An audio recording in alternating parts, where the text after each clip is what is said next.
Okay, I just wanted to inform you that we are also live on our social media channels. Shall we start, Elena? Yeah, I think we can start. Okay, so good afternoon, everyone. My name is Leonardo Piccinetti from site. I'm very pleased today to moderating this working group Human Capital webinar series number 5 with my colleague Naomi Times from the Human Capital. And today we have a pleasure to have two excellent speakers regarding the topics of smart specialization strategy in a water skill agenda. And in particular, our webinar will be focusing today to give an overview regarding the smart specialization in general that will be presented by Richard. And one of the interesting case studies that is being developed from Maria regarding one of the projects funded by Horizon Europe regarding digitalization in water linked to the smart specialization strategy. I would like to introduce the two speakers, and in particular, it's a great pleasure for me to have a friends that we know for a very long time, since in Brussels, Richard Tuffs, which is a consultant, has been a director from Erin. Since I know him from the Kent office, the West Midland office in Brussels. He have a very, very strong background in research and innovation policy, and in particular in regional development and smart specialization strategy. So Richard is currently advising European Union, also thanks to all the colleagues from the Friends of Smart Specialization Strategy, which he will be presenting later on. He's been a rapporteur from the European Commission, and in particular with the European Clusters Conference and advisory from Science and Society. It's very high level profile. I would say it's a very great pleasure to have with us give an overview about the smart specialization strategy aspect. Also, we have the great pleasure to have Maria Livertunalian, which is a project manager from site, but also INNODEVA founder. He's been quite involved since from the beginning related to the regional development program, and in particular the industry between the university, industry, government relationship. This aspect will be also interesting to see the frugal innovation activity in Europe, across Europe, beyond Europe, Latin America and Brazil in particular. But that will be interesting as a former scientific officer from the VT team in Finland to give us an overview specifically focused on smart specialization in watering countries, which is also an interesting aspect to considering the debate that we have now in a moment regarding the implication of FP10 of the watering countries, how we should be engaged in the process. I don't want to talk too much, but I would like to leave the floor to Richard first to have a very short overview and presentation. And of course, there will be questions. We'll be happy to moderate the session between us. And I think it will be extremely interesting to see the review. So Richard, I leave the floor to you. Thank you.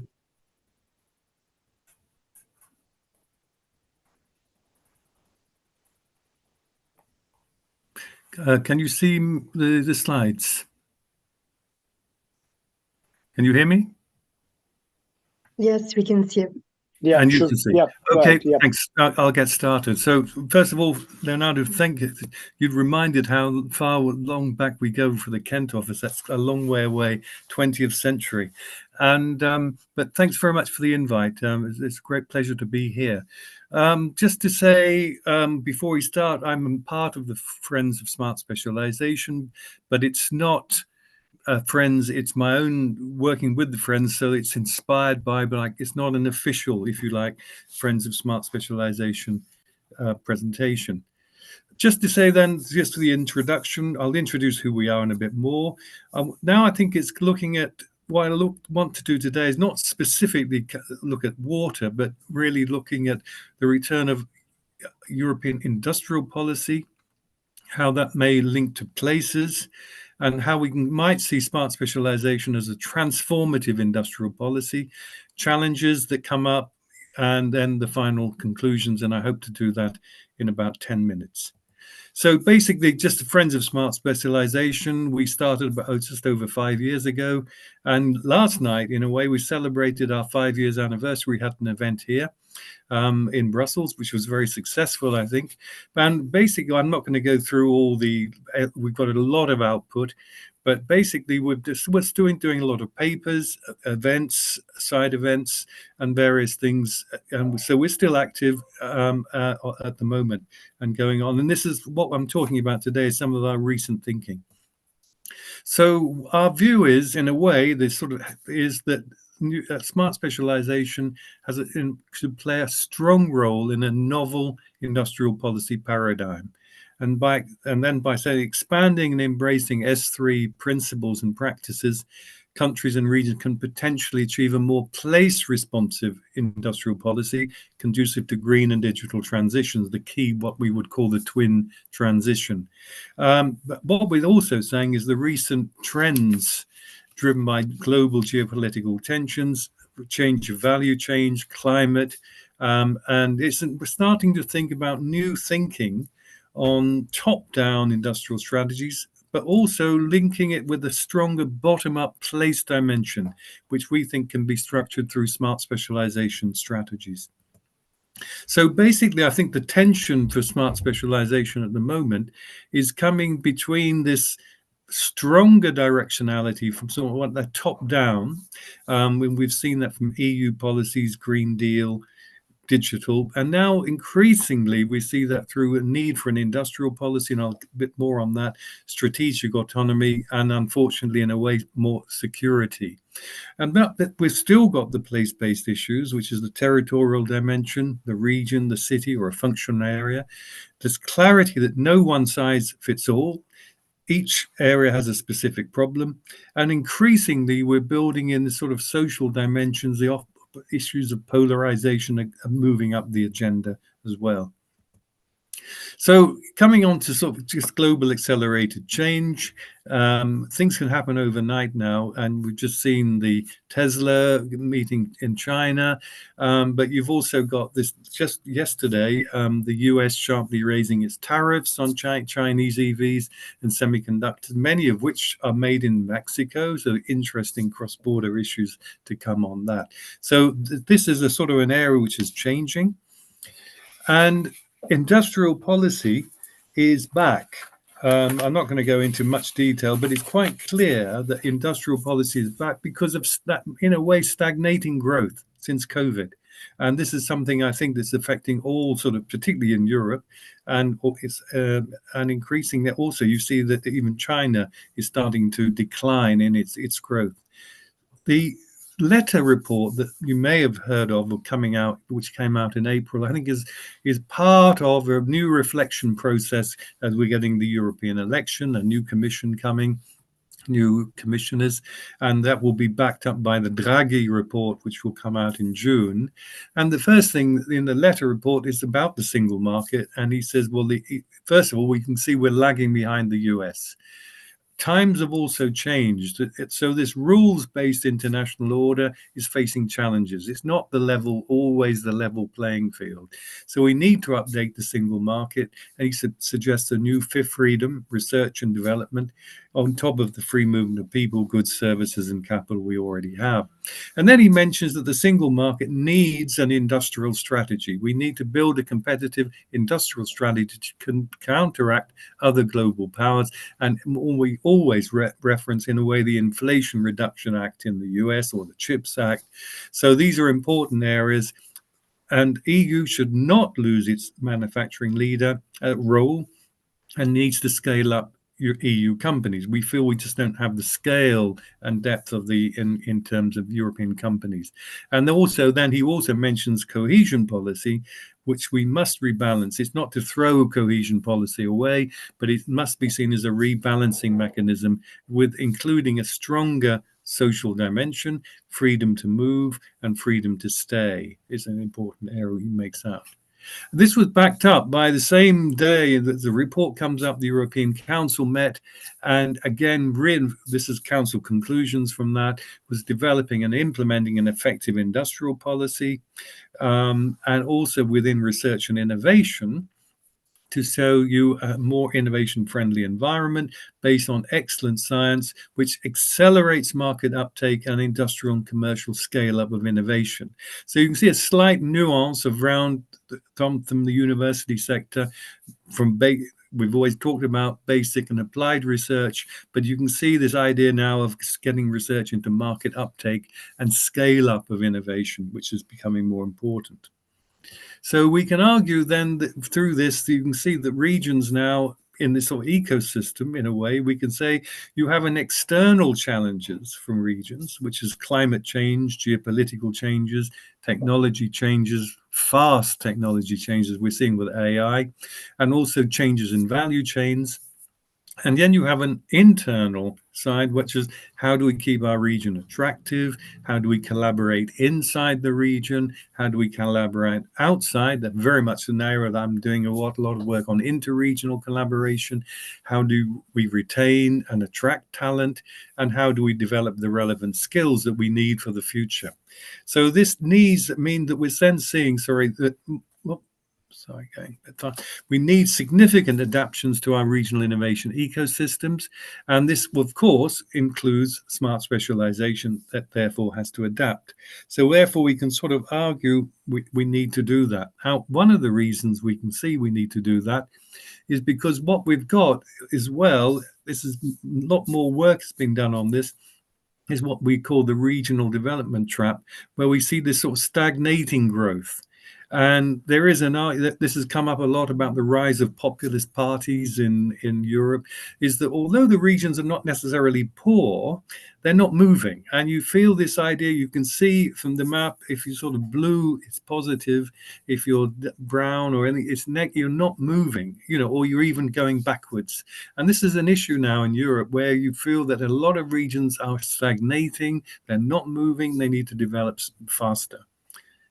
And so you would say, well, let's go into these industrial policy and strategies. But from this slide, I think you can see that it's a very complex. At the moment, one of the challenges, in a way, is negotiating or looking at what are the EU industrial strategies, because it seems that we've got a lot of different options and opportunities there. I put on the top the DG research partnerships, because there are now over 50 of them, although they're not what I would call the industrial strategies, but they're strong partnerships in specific technologies. There's the Green Deal Industrial Plan for Net Zero. We've got the EIC 6 strategic goals. We've got industrial ecosystems. We have industrial alliances. We have the InvestEU program. We have important projects of common European interest. We have also the missions, and also the concept of Industry 5.0, which is a sort of shifting from shareholder to stakeholder capitalism. So you can see it's a very complicated area to maneuver. And I think this is something when we talk about sort of this smart specialization and in the industrial, this is something that has to be simplified in the future. And then, so what we've got then is, again, coming back to this sort of paradigm shift, is we've got top-down policies, which we've seen because of global situation to a certain extent. They provide frameworks and investment, but they're often place blind. So basically you have a top-down sort of idea, but it doesn't really reflect the differentials in place on all the issues we've already pointed out. And then you've at the bottom thing, you have the challenges are global, but the capacity to respond is localized. Therefore, we need this top-down, this is our argument, that we're getting in smart specialization strategies. There's a stronger directionality from top down than there was, when in the old days it was in a way looking for competitive advantage and very much an inward looking what was our competitive advantage, rather than looking in a wider scale of a sort of a European dimension on that level. And so interregional collaboration is important. So to get capabilities, diversification. Last night we had our celebration meeting, and somebody mentioned the point, instead of smart specialization, we could talk about smart diversification, because this is where you make competitive advantage by being diverse rather than copying others. But it also, smart specialized, focus on using regional capabilities, and that's to diversify and upgrade activities. There's also a consensus in a way that technology and sustainability must go together. This is often seen as what we call S4, and then also, what is good about smart specialization, I think, is it provides a methodological standardization able to deliver transformative change. So if everybody's doing smart specialization, you can sort of understand the processes that each region went through to see how they got to their priorities. And I think this is an important area on that level. And as you see, the work of Boschmar there shows that there is a strong correlation between, if at least interregional linkages and diversification. So smart specialization is a transformative industrial. It builds capacities, but it also drives structural change. Okay, so it's important that the capabilities are coming, but the structural change in this region has also to develop. So again, this comes as point is that this entrepreneurial discovery process that you need to go through to develop your smart specialization, this links to the top-down strategy that has to be anchored in local capabilities. We can't just have top-down, we can't just have bottom-up, we need a mix of the two. And that means that this takes me into these points of this sort of the early days of looking at competitive advantage. There was a limited stakeholder involvement. But now I think we look at competitive advantage and future growth, linking capabilities, a stronger focus on global value chains, more attention to top-down strategies. We mentioned focus on regional challenges and solutions, a wider stakeholder participation. We'd often talk about the quadruple helix, responsible research and innovation methodologies to engage citizens, a much better communication of smart specialization strategies, and then, of course, I would say increased interregional collaboration, which we're seeing through this regional innovation valleys is a good example. But coming on to my last slides now is basically, it's easy to say to change, but one of the key issues I think we need to talk about is the capacity to change. And in the work I'm doing with this on the S3 Community of Practice working group on interregional collaboration, one of the key issues is capacity. Everybody would like to do interregional collaboration. Everybody wants to transform, but the problem often is the capacity in the region. And that comes, work of Boras from Copenhagen mentions, globally, you've got issues of governance, issues of resources and skills. And you've got to have that combination of good governance, enough resources to do what you want to do, and the skills to do it. And what I put there is a sort of a ladder or an arrow where you've got to sort of judge what is the ambition and what can you logically achieve with the resources. So I've also put that sort of risk and reward in that area. The higher your ambition, the more risk, but more reward. So I think one of the issues also of smart specialization we might discuss is the way you say, well, what are the resources? What can I concretely achieve with the resources I have, but without limiting the ambition to doing nothing, for example. So in conclusion, I think we'd say that smart specialization should be a cornerstone of cohesion policy. There's another big debate of that, obviously, at the moment, and it should play a significant role in the synthesis between industrial and place-based policies. And by prioritizing both existing competitive advantage and future investments for growth, smart specialization provides an essential seed element for an industrial policy in the making. So without smart specialization, we won't really get an industrial policy that will fit the regions. So I think this is an important part of my discussion from the Friends of Smart Specialization. And thank you very much for your attention. We have a mailing list. Apologies, our website is not very great. It needs updating, but if you see my email there, please feel free to contact me, and we can put you on a mailing list, or I'm happy to answer anything by emails to me directly. So thank you very much.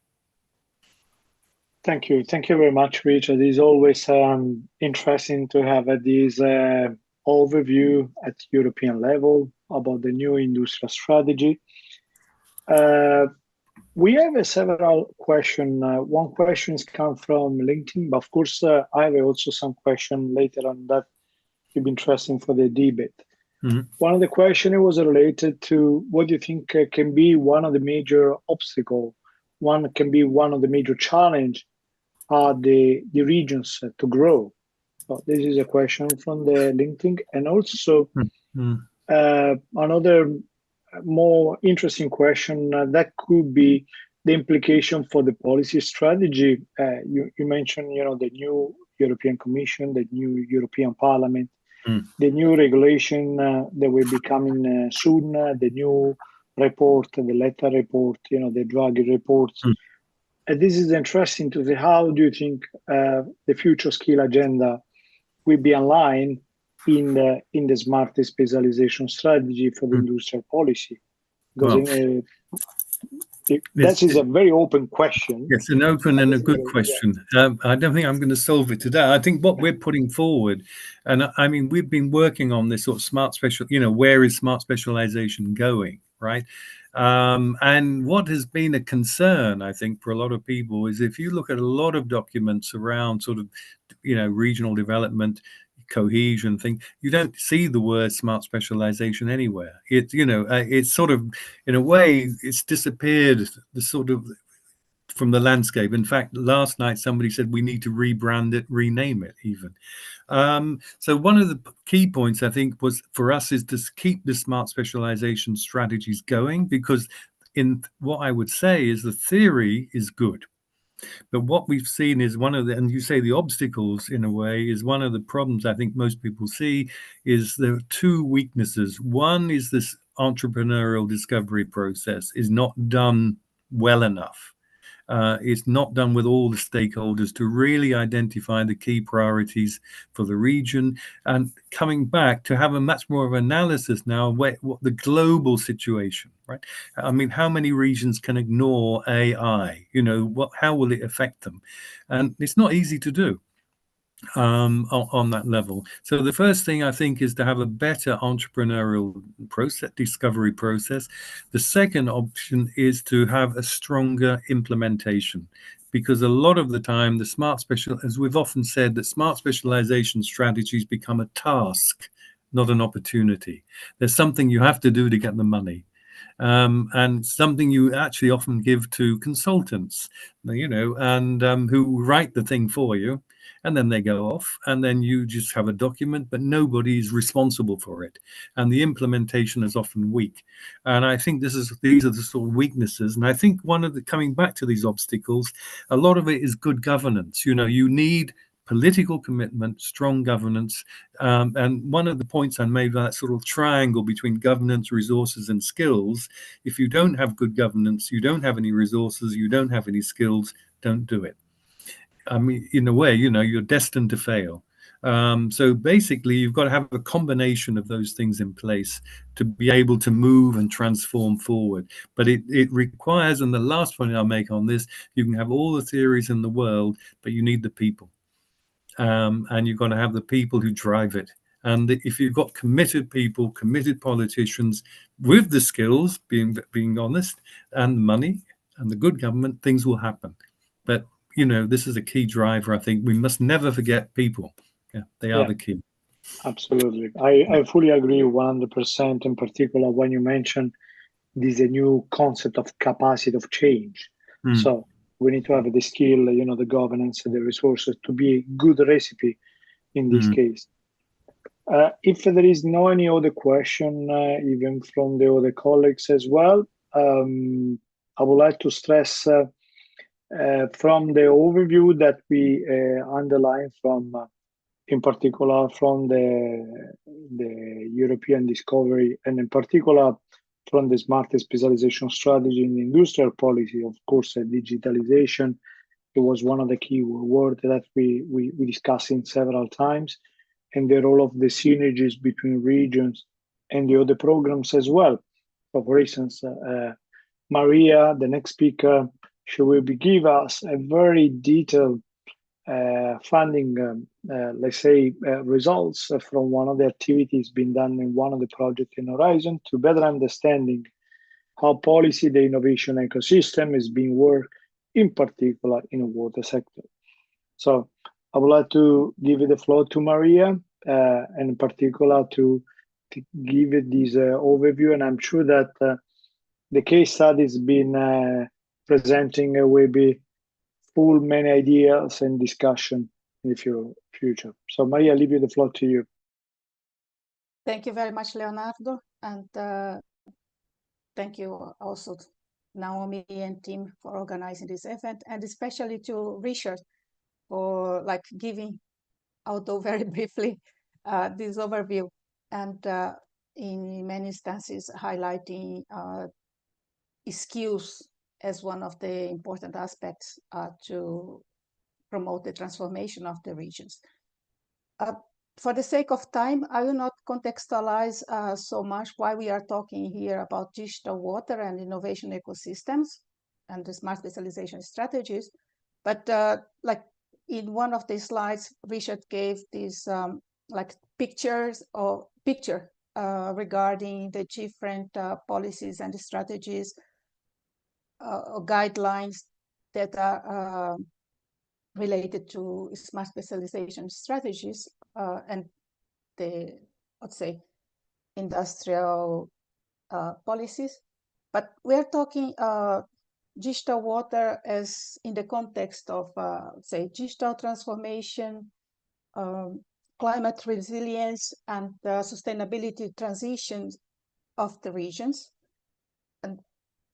And then, well, because of the project is about the constitution of alliance in the context of digital water, then we have looked more deeply in the roles that the universities of these countries that were surveyed have been developing. So quickly, we'll we can see here the context of this waterline projects that is aiming at building this network of digital water higher education institutions, and integrated to this model of innovation that is the quadruple helix. So, and this project is funded by the call related to the widening countries. And so there is another context related to it that is also, I would say, the capacity building and the empowerment of institutions and regions in these other countries. So looking more directly into the digital water innovation ecosystems, and we see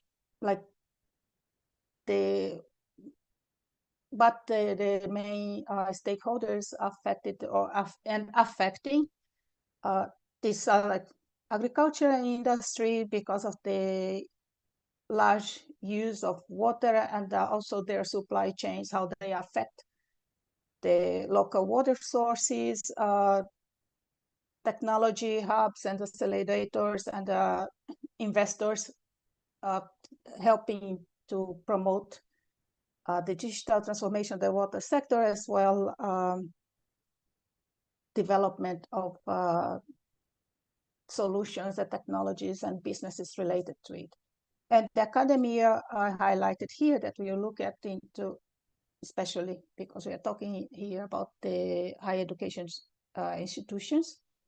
And then you have the non-governmental and the civil society organizations that are looking at these topics from the perspective of end users, and also many regarding, for example, climate impact and so on. And then the public sector, that besides the role of implementing policies and strategies, as well as one important participation here in the funding. So this is already, I would say, result of the project. We mapped different water innovation ecosystems, and especially looking at this perspective of the smart specialization strategies. We have one specific movement that is of the smart water territories. And we interviewed some representatives of those. And then here we have a graphic representation of a smart water cluster embedded in the smart specialization, focusing on smart water specifically. And that's a good representation of the issues, the approach, the combination of research, basic research, applied research, and the needs of businesses and society. So, and then regarding the roles of the higher education institutions in digital water and smart specialization strategies, basically you have the universities related in this regard to bringing innovation, the human capital development, community development, and the institutional capacity of the region. And we would say that also data of our research showed that some universities, they are entitled to participate and being active, and also in impacting the directions of the smart specializations in their regions. And also taking this human capital approach in the water sector of the document issued by the Water Europe, then you have this, let's say, guidelines of what are needed to develop. And then you see a lot of emphasis in preparing human capital, like from vocational to more higher level education, and the engagement with the region and the local industry. So our research then focused on mapping this innovation ecosystems, focusing on digital water, or the absence of them, which was more the case, mapping like the institutional environment in which the water is considered, and then the types of arrangements locally following this quadruple helix approach, and especially looking at the clusters, living labs, and the framework they are inserted, considering the smart specialization strategy, funding and business support, the activities that local HAEs have been developing concerning education, R&D, and how it collaborates with the industries, and then the roles of civil society. This was done by means of desk research, a survey in the 8 countries, Malta, Finland, Czech Republic, Serbia, Italy, UK, Turkey, and Norway, by our partners of the Digital Water HAE Alliance, and then interviews with clusters of these smart water territories. And additionally, another task of the project had mapped the skills needed and let's say offered by the regional, by the HACE and the needs of the industry in the regions they are located. So an overview of the result, like mostly the partners have highlighted that challenges that are affecting the advancement of the digital water sector is like lack of industrial expertise. In some countries, there is this conservative industry culture that is also affected by the lack of political facilitation and investment in the field, lack of stakeholders awareness, and also I would say less inclination for cooperation and support to research, and also a lack of a framework for digital water skills capacity building. We identified benchmarks for digital water, smart specialization strategies, clusters, and living labs, and also like how those can be best practices that orienting collaboration among the different institutions, and especially towards the widening countries.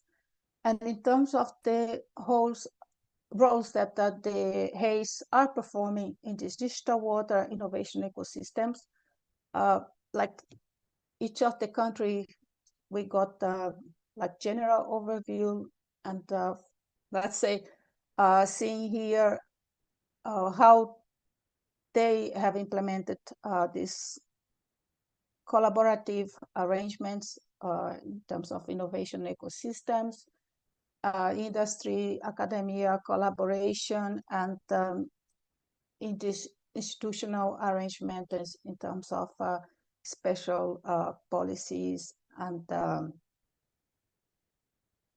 guidelines for the development of digital water sector.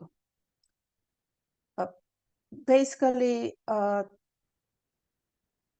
there are only UK that have specific guidelines related to digital water innovation. But then, like for example, they don't have smart specialization or expert clusters in that water or in this field.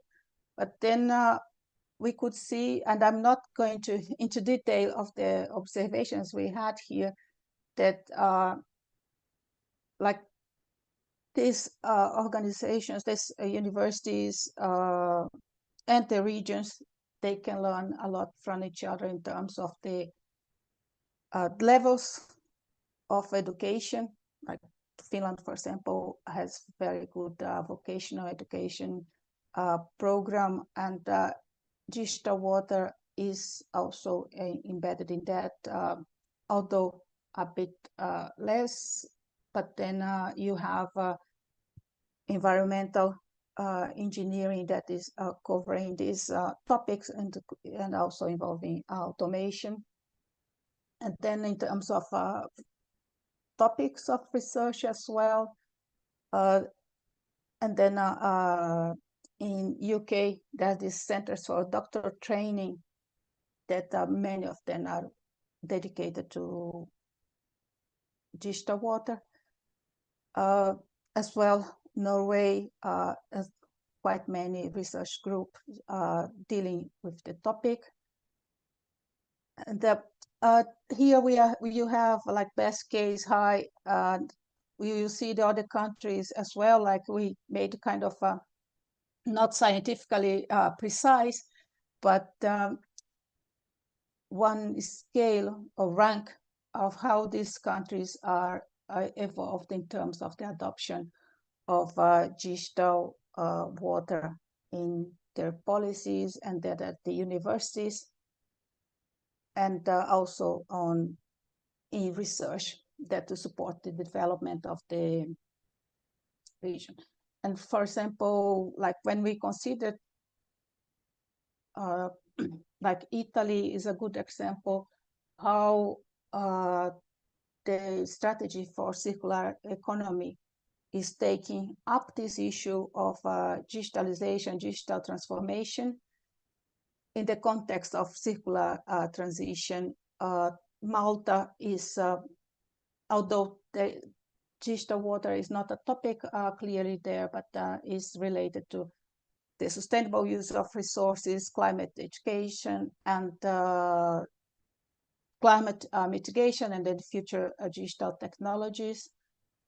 Digitalization, although in a minor role, is also embedded in the strategy for education policy of Czech Republic.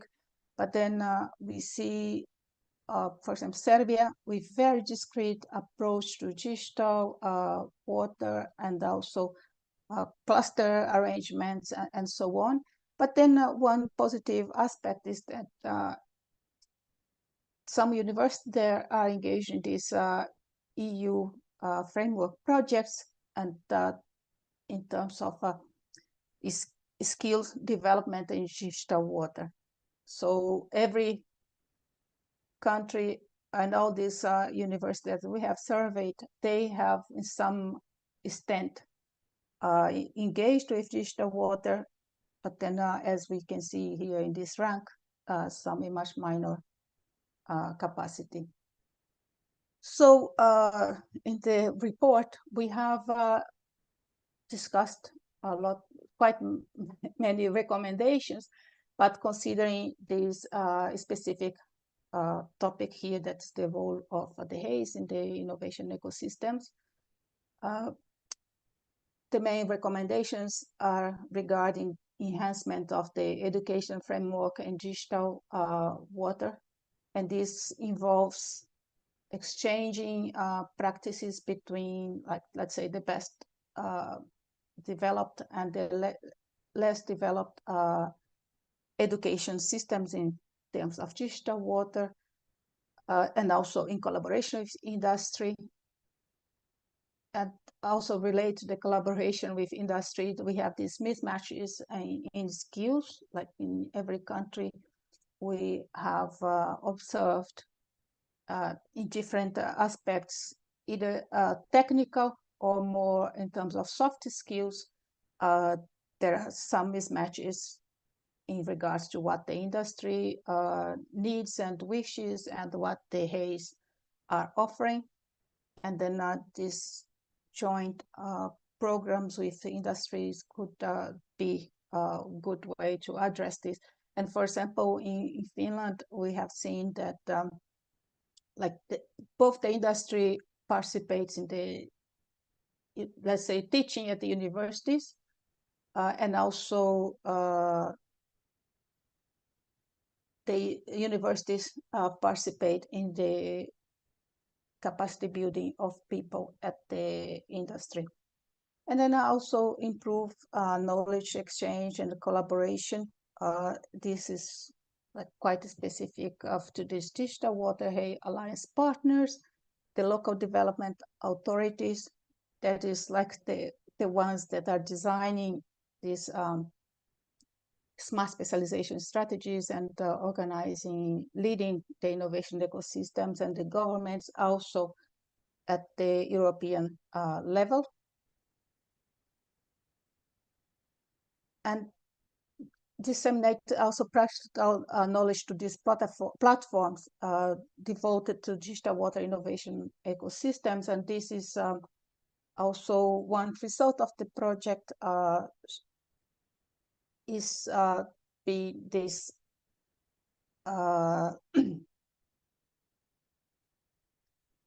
centers for emulated reality. So then different opportunities for education can happen even at distance. So this could be, this will be an important result from the project in terms of facilitating the transformation of skills and preparation of skills in this digital agenda for the transformation of the water sector. And then also, and quite related to also what Tuffs have mentioned, this collaboration on research innovation projects across borders, also as a means of addressing these issues of fellow collaboration for innovation in digital water. So that is all from me. The more information we have in the project, or also, in the project website, and also if anyone wants to request information directly, here my email. So thank you, and we can go to discussion. Thank you, Maria.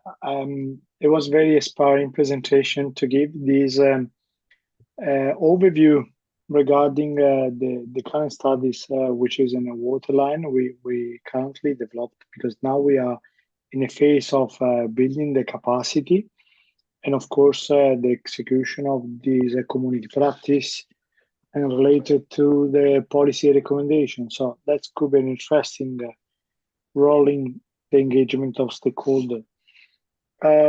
We still have 12 minutes. I would like to dedicate maybe some question. One of the key questions, if I can start in from my point of view, but I also leave to Rich or to anyone else that they want to raise any question. From me is we discussed several times the role of the higher education system in the innovation ecosystem. But the main problem for me is, apart of the governance, is the financial sustainability. When we talk about financial sustainability, there is a special actions from the European Union, but also from international funding agency related to creation of center of excellence that can be fostering this innovation ecosystem. What you raised in the Waterline project, it was extremely interesting to see which are the major barrier of the culture, the policy dimension. But I see there is now in this framework on this education, research and innovation system can be divided, maybe with a new initiative, as you know, in 2025 of the Water Kick will be related to specifically on research, education and innovation aspect. This lagging behind of regions can be supporting this aspect of the financial capacity, because of what we remember, one of the problems we raised a few weeks ago, one of the main problems of this kind of instruments is the sustainability activity. So how we can continue from the public, from the private, in particular from this improving this skill, because also the skill is changing very fast now. So if you see the top priority skill agenda, might be also Naomi, she can tell us a bit more about the skill agenda later on. But this is extremely interesting to see how the skill has been changing dramatically, even in the last 5 years. When we talk about green procurement, project management, LCA, digitalization of skill, commercialization has become even from the soft skill, we done our work on the human capital working group in this case.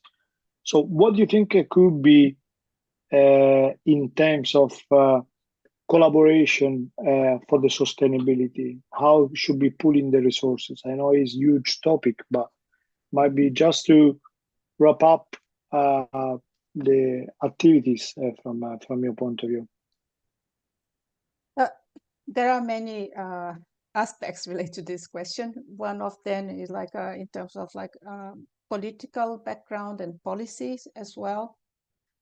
The other one is regarding, I would say, also the entrepreneurial activity in the region, because once you have, I would say, entrepreneurial activity, you might have more income, and then this income can support collaborative activities for research and innovation. So, but then what many,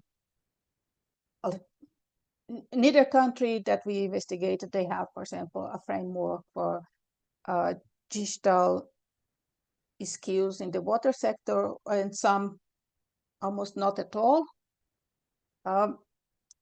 And what we see with this, and has a big implication, I would say, for sustainability of the innovation ecosystems, and so, and related also to what Richard said, is, and especially I would say considering AI, is that you need to develop the ability to learn, and this goes to relate to new funding possibilities, to be inventive in terms of these public-private partnerships, and also like what the EU is bringing, because what we saw quite often is that the regions, they are more attained to what the opportunities that are brought by the different European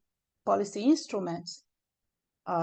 They are leading, and those who that are not, then they are lagging behind.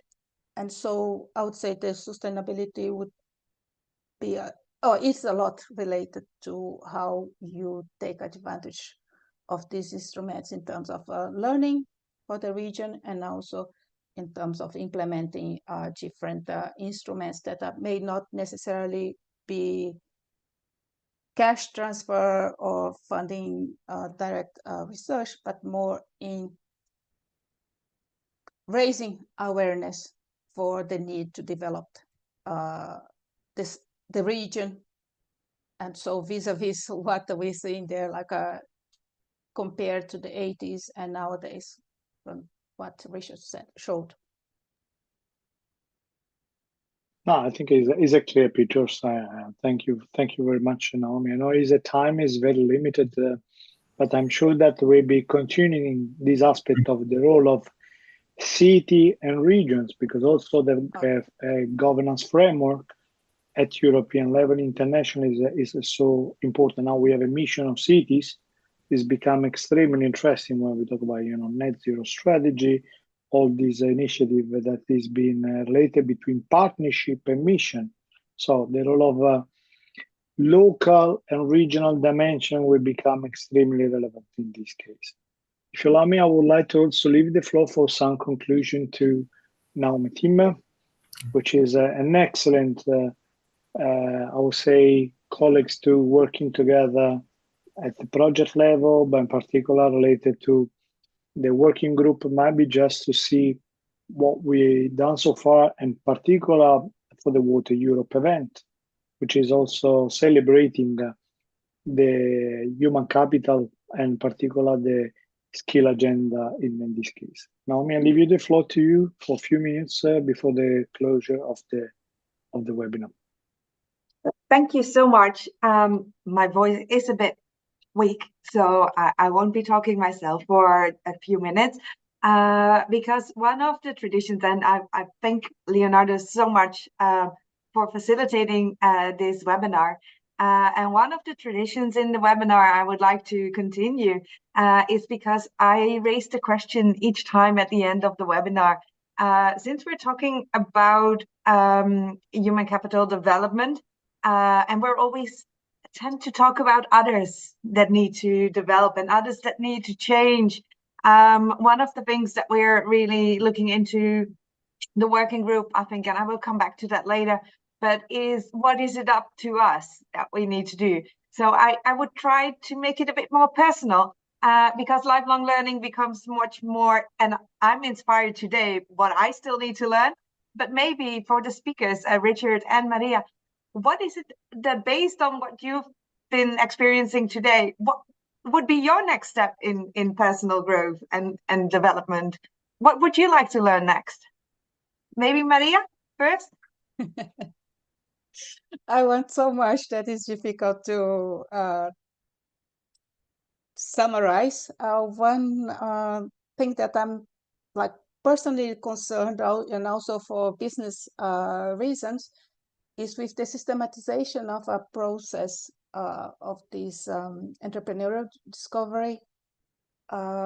also by means of effectively engaging all the stakeholders needed, but then that it is more in the hands of the region and less in what Richard said. And I have participated in those activities myself, like the consultancies that deliver a report, and then not much is taken for that because is up to the local innovation manager that has to implement, but that guy has much more.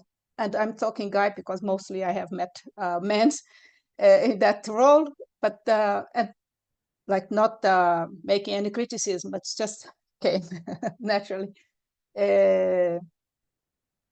So that person has a lot to do, and the empowerment of the local stakeholders, I think that's a quite important aspect that I would like to see it more systematized, and also to be able to implement here in Brazil as a.